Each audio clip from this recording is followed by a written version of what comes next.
Assalamualaikum warahmatullahi wabarakatuh. Perkenalkan, nama saya Ariza Amalia. Saya berasal dari Langkat. Saya jurusan Pendidikan Bahasa Arab dari Universitas Islam Negeri Sumatera Utara. Di sini saya ingin menjelaskan tentang pengertian psikologi pendidikan dan manfaat psikologi pendidikan dan aspek psikologi pendidikan. Maka yang paling utama saya ingin menjelaskan pengertian psikologi pendidikan. Psikologi pendidikan didefinisikan sebagai ilmu yang berusaha memahami perilaku manusia, alasan dan cara mereka melakukan sesuatu, dan juga untuk memahami bagaimana makhluk ini berpikir dan merasa. Maka maksud dari pendidikan psikologi itu dapat dicontohkan seperti dalam pembelajaran, guru akan memahami sifat seorang siswa, bagaimana siswa itu malas atau rajinnya, pasti guru akan mengetahuinya dengan cara mempelajari psikologi. Pengertian psikologi dan psikologi pendidikan itu psikologi yang dalam istilah lama disebut psikologi berasal dari kata bahasa Inggris psikologi. Kata psikologi adalah dua akar kata yang berasal dari kata Yunani yaitu psyche yang berarti jiwa, dialogos yang berarti pengetahuan. Psikologi lebih dikaitkan dengan kehidupan organisme manusia. Maka agar kita mengetahui sifat manusia baik atau buruknya, kita harus mempelajari psikologi. Selanjutnya, ada beberapa manfaat psikologi pendidikan. Pertama, mengetahui emosi pada manusia. Dalam psikologi itu seringkali dibahas dalam cakupan yang luas. Psikologi membantu dan mengetahui sikap manusia sebagai upaya untuk menyesuaikan diri dalam dia individu ataupun dalam grup. Yang kedua, membuka pintu pilihan karir.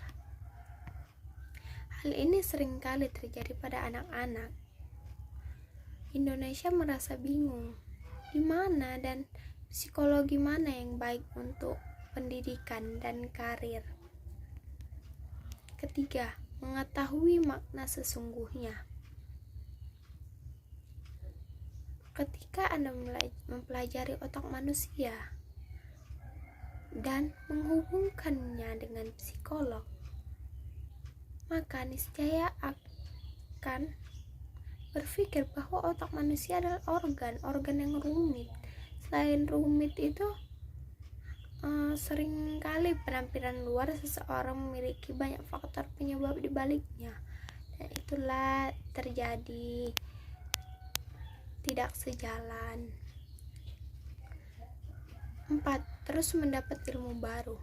Psikologi merupakan ilmu yang selalu berkaitan dengan makhluk hidup, dan khusus adalah manusia. Selain cuma makhluk hidup, psikologi dapat mengetahui sifat manusia. 5. Bekerja dengan lingkungan apapun. Ketika Anda masuk ke lingkungan apapun, termasuk kerja, seringkali tidak bisa menyesuaikan diri dengan baik.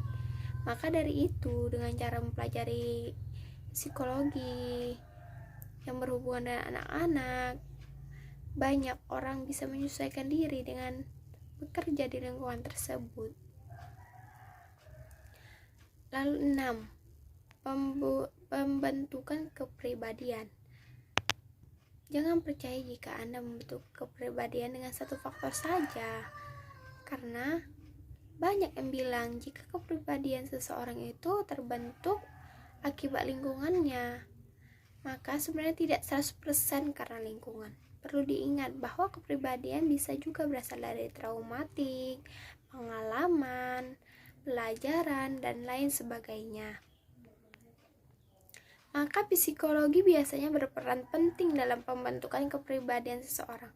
seperti contohnya Anda introspeksi atau melakukan hal-hal yang harus dilihat secara luas pandangannya, maka dalam ilmu psikologi akan lebih baik dibandingkan pendapat atau opini pribadi saja.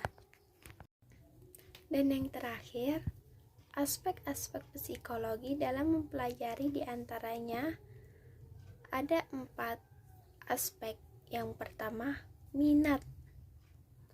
Yang kedua, sikap motivasi.